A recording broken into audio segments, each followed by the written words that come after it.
Baik. Bismillahirrahmanirrahim. Assalamualaikum warahmatullahi wabarakatuh.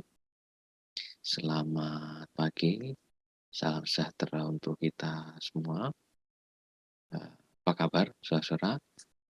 Ya, semoga pagi hari ini saudara-saudara sekalian senantiasa dalam keadaan baik, ya, sehingga kita bisa eh, berdiskusi kembali, ya, pada hari ini pada mata kuliah formulasi kebijakan publik. Ya, saya harapkan nanti selama kita perkuliahan kita bisa berdiskusi dengan sedemikian rupa, ya. Saya persilahkan barangkali nanti ada yang mau ditanyakan, ada yang perlu didiskusikan, gitu ya. Jadi materi-materi bisa dari teman-teman sekalian.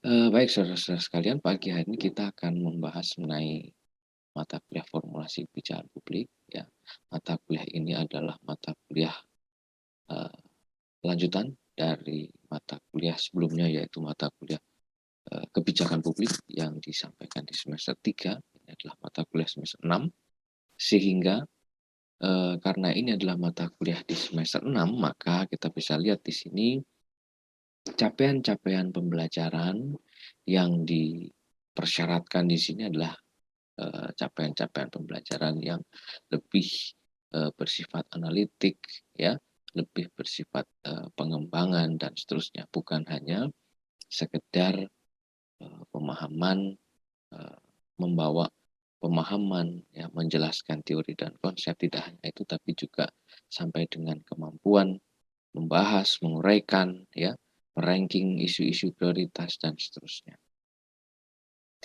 Nah, saudara-saudara, kita tahu bahwa dalam mata kuliah ini kita akan kita akan mencoba, gitu ya, kita akan coba sebetulnya apa sih yang akan kita pelajari di dalam mata kuliah ini, kan gitu ya.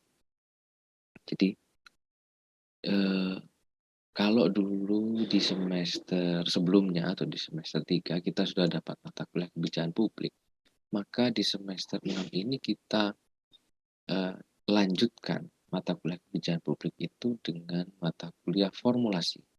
Nah, sebagai pengingat saja, sebagai ulasan saja, bahwa kita tahu bahwa kebijakan publik itu konsep dasarnya adalah serangkaian tindakan aktor publik, ya, eh, yang dilakukan untuk mengatasi masalah-masalah publik. Jadi kata kuncinya di sini adalah masalah publik yang coba diatasi oleh aktor-aktor publik, ya, dengan instrumen suatu kebijakan publik. Kan kata kuncinya di situ. Nah, pertanyaan selanjutnya adalah kalau kebijakan publik itu adalah sebuah tindakan, ya, ya, kalau kebijakan publik itu adalah sebuah tindakan, whatever government choose to do or not to do, kan gitu ya, menurutnya teori Laswell itu, whatever government, Thomas Erdai juga bilang begitu, whatever government choose to do or not to do. Artinya kalau kebijakan publik itu adalah sebuah tindakan untuk mengatasi masalah publik, maka pertanyaan selanjutnya adalah bagaimana, kan gitu ya, bagaimana caranya sebuah kebijakan itu dibuat sehingga mampu mengatasi permasalahan publik itu sendiri, kan gitu. Nah, itulah yang akan kita bahas di dalam mata kuliah formulasi kebijakan publik ini. Ya, bagaimana para pembuat kebijakan publik itu membuat kebijakan, gitu ya. Sekali lagi, itulah yang kita pelajari. Itu bagaimana para pembuat kebijakan publik itu membuat kebijakan. Ya, ini sebagai garis batas, ya, ini sebagai garis batas bahwa yang kita pelajari itu bukan bagaimana cara membuat kebijakan, gitu kan. Tapi yang kita pelajari adalah bagaimana para aktor itu membuat kebijakan publik. Gitu. Lah, kenapa demikian? Karena dalam studi administrasi publik, pertanyaan bagaimana cara membuat kebijakan publik itu ada di mata kuliah analisis kebijakan publik. Sementara mata kuliah formulasi ini membahas bagaimana para stakeholders, aktor-aktor kebijakan publik itu membuat kebijakan, kan gitu. Ya, karena pertanyaan mendasarnya kan begini, siapa yang membuat kebijakan? Yang membuat kebijakan ya jelas pemerintah, jelas DPR sebagai lembaga perwakilan, jelas masyarakat yang dilibatkan dalam proses itu. Kita yang mempelajari studi kebijakan publik, studi formulasi kebijakan publik, yang kita pelajari adalah bagaimana mereka itu membuat kebijakan, gitu. Ya, tetapi ilmu bagaimana menghasilkan sebuah kebijakan itu adalah ilmu yang dibahas dalam studi analisis kebijakan, gitu ya. Sementara yang kita bahas di sini adalah studi formulasi kebijakan membahas bagaimana proses, gitu ya, bagaimana proses satu kebijakan itu lahir. Apa yang terjadi di situ, apa yang dibahas oleh para stakeholders itu, dan seterusnya.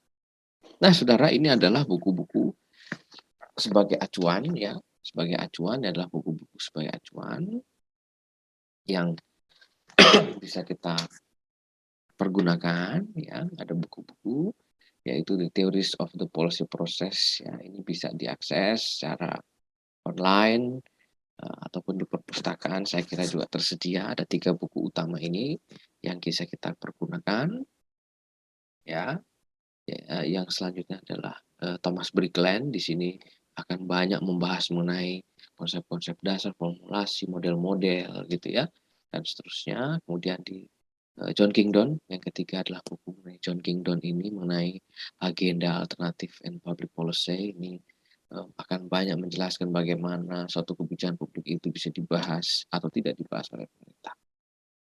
Nah, saudara-saudara, kita kalau tadi di depan ya kita mempertanyakan sebetulnya proses formulasi itu apa yang terjadi? Kenapa kok ada kebijakan publik itu bisa muncul? Kenapa ada kebijakan publik itu tidak bisa muncul? Nah, jawabannya ada dalam beberapa model ini. Kita tahu proses formulasi itu model yang pertama yang akan kita bahas adalah policy network.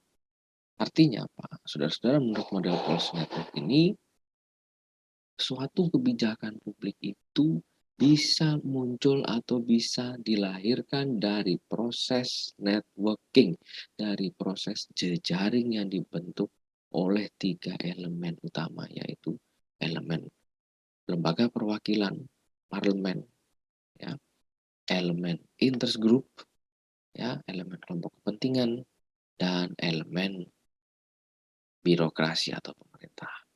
Berarti setidaknya ada 3 ya, yang kita sebut sebagai iron triangle atau segitiga besi. Kenapa disebut segitiga besi? Karena proses formulasi itu senantiasa ya melibatkan 3 pihak ini, yaitu pemerintah, lembaga perwakilan, dan kelompok kepentingan. Nah, satu kebijakan publik itu dibuat atas dasar jejaring yang dibangun, gitu ya, atas dasar jejaring yang dibangun oleh 3 dimensi aktor ini. Satu kebijakan publik itu pasti ya dibuat dan diusulkan dan disahkan oleh pemerintah, itu pasti. Satu-satunya agen yang dapat menerbitkan kebijakan publik hanya pemerintah. Tidak ada suatu kebijakan publik yang tidak diterbitkan melalui instrumen hukum pemerintah, instrumen hukum administrasi negara. Tidak mungkin. Semua instrumen, semua kebijakan publik itu pasti diterbitkan melalui instrumen hukum administrasi negara.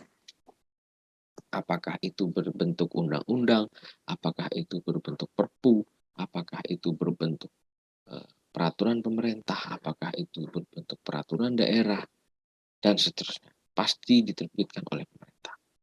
Tapi pertanyaannya, apakah pemerintah dengan serta-merta ya menghasilkan suatu kebijakan publik itu atas pertimbangan mereka sendiri? Tentunya tidak. Ya, ada peranan Kongres atau dalam hal ini parlemen, yaitu lembaga perwakilan. Dalam konteks Indonesia ada DPR, ada DPD, ada DPRD. baik provinsi maupun kabupaten kota. Dalam konteks desa ada BPD, Badan Permusyawaratan Desa, yang merupakan pengejawantahan dari perwakilan masyarakat desa. Badan-badan perwakilan ini atau lembaga-lembaga perwakilan ini, institusi-institusi perwakilan ini, tugas utamanya adalah menyalurkan apa yang menjadi usulan, apa yang menjadi kepentingan masyarakat, dibahas bersama dengan pemerintah. Nah, satu lagi yang juga penting adalah interest group. Interest group ini adalah kelompok-kelompok yang misalnya kita sedang membahas mengenai kebijakan perdagangan antara pemerintah dan dunia usaha, antara pemerintah dengan lembaga perwakilan. Maka pembahasan di antara kedua mereka itu harus juga dilengkapi dengan menghadirkan kelompok-kelompok pengusaha, menghadirkan kelompok-kelompok pengusaha supaya suatu kebijakan yang dihasilkan itu bisa bernilai objektif, ya, sudut pandangnya meluas. Misalnya lagi akan dibahas mengenai suatu kebijakan di bidang pendidikan. Di situ ada Kementerian Pendidikan, ada DPR yang komisi di bidang pendidikan. Dalam pembahasan itu dilibatkan pula misalnya unsur guru dan dosen, misalnya unsur mahasiswa, perwakilan orang tua mahasiswa, dilibatkan pula misalnya institusi penyelenggara, dalam hal ini misalnya perguruan tingginya, sekolahnya, atau institusi-institusi badan penyelenggaranya, yayasan-yayasannya, misalnya Nahdlatul Ulama, Muhammadiyah, gitu ya, sebagai badan pengelola, itu dilibatkan dalam proses pembuatan kebijakan. Nah, tiga sisi ini kemudian kita sebut sebagai Iron Triangle, di mana ada pemerintah, ada kelompok kepentingan, dan ada lembaga perwakilan. Nah, barangkali saya beri kesempatan, barangkali ada komentar dari saudara-saudara sekalian. Nah, saudara, yang kedua, saat tadi kita membahas model policy network, maka yang kedua akan kita bahas adalah model punctuated equilibrium. Ya, kalau tadi model tadi lebih mengesankan bahwa sebuah kebijakan publik itu diformulasikan dengan sebuah proses prosedural, dengan institusi-institusi yang baku, gitu ya, baik itu dari sisi pemerintah, kelompok kepentingan maupun lembaga perwakilan. Nah, pada model yang kali ini akan kita bahas, yaitu model punctuated equilibrium, sebelumnya saya akan jelaskan dulu bahwa model punctuated equilibrium ini diadopsi dari teori dari biologi, ya, di mana diterapkan ke dalam studi kebijakan publik. Ya, teorisi modern seperti Baumgartner itu melihat proses kebijakan publik itu berubah radikal. Nah ini, ya, ini adalah perubahan yang radikal, ini adalah perubahan yang gradual, ini adalah perubahan yang radikal. Jadi para ahli kebijakan publik itu meyakini bahwa suatu kebijakan publik itu tidak selalu dia berubah secara gradual, berangsur-angsur, bertahap, secara inkremental, tidak selalu seperti itu.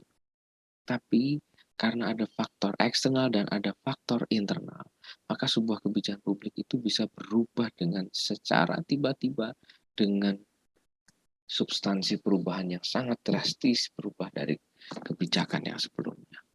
Gitu. Jadi kita kasih contoh misalnya COVID.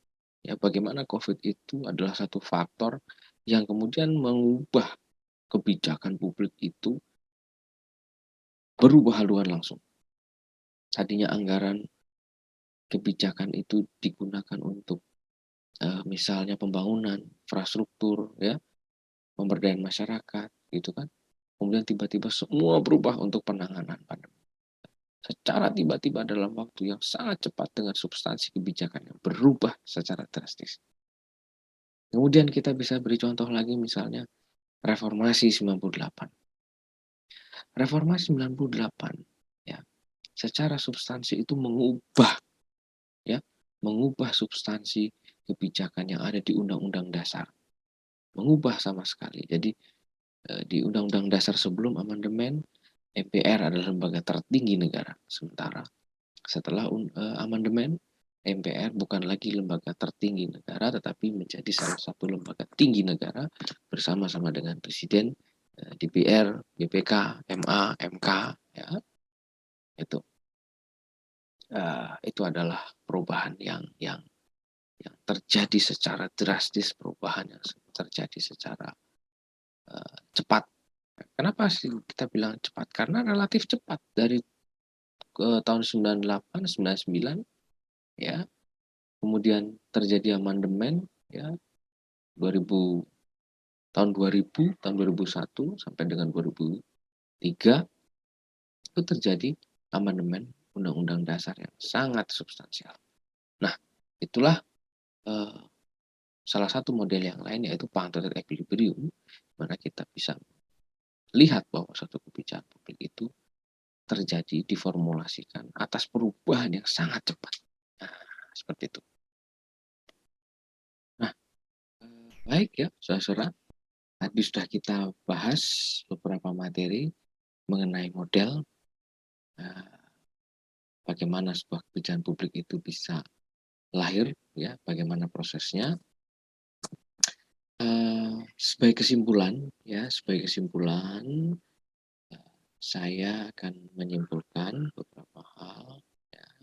Oh, sebelum kesimpulan, saya persilahkan barangkali ada komentar, ya, pertanyaan, silahkan. Oke, oke kalau nggak ada, saya simpulkan, ya, saya simpulkan eh, bahwasanya proses kebijakan publik itu kita tahu adalah mempelajari bagaimana sebuah kebijakan publik itu kemudian berproses mulai dari dibuat sampai dengan dievaluasi.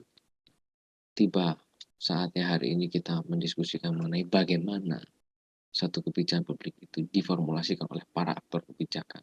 Maka yang dapat saya simpulkan yang pertama adalah satu kebijakan publik itu pasti dibuat atas tindakan-tindakan para aktor publik untuk mengatasi masalah publik.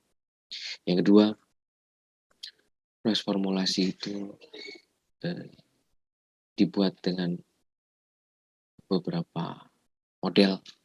Ya, kita tahu kalau dengan berdasarkan model policy network, maka formulasi kebijakan publik itu dilahirkan atau dihasilkan atas kerjasama atau atas interaksi, ya, atas interaksi di antara beberapa aktor, baik itu aktor yang berasal dari unsur pemerintah maupun dari lembaga perwakilan ataupun dari kelompok kepentingan. Yang kedua, kesimpulan yang bisa kita hasilkan adalah eh, satu proses formulasi atau satu proses lahirnya sebuah kebijakan publik itu terjadi karena ada perubahan yang sangat drastis, gitu ya, perubahan yang sangat drastis sehingga menuntut adanya kebijakan publik yang baru, ya, yang sama sekali baru, yang mengubah kebijakan publik yang lama. Nah, itulah kesimpulan dari model yang kita dapat dari model punctuated equilibrium. Baik, saudara-saudara, itu adalah kesimpulan yang bisa kita simpulkan pada perkuliahan kita. Kita tiba di penghujung perkuliahan kita. Uh, saya ucapkan terima kasih atas perhatian saudara sekalian. Saya mohon maaf apabila dalam penyampaian materi ini ada beberapa kekurangan. Ya, demikian saya ucapkan terima kasih. Kita ketemu lagi di pertemuan-pertemuan berikutnya. Terima kasih banyak. Assalamualaikum warahmatullahi wabarakatuh.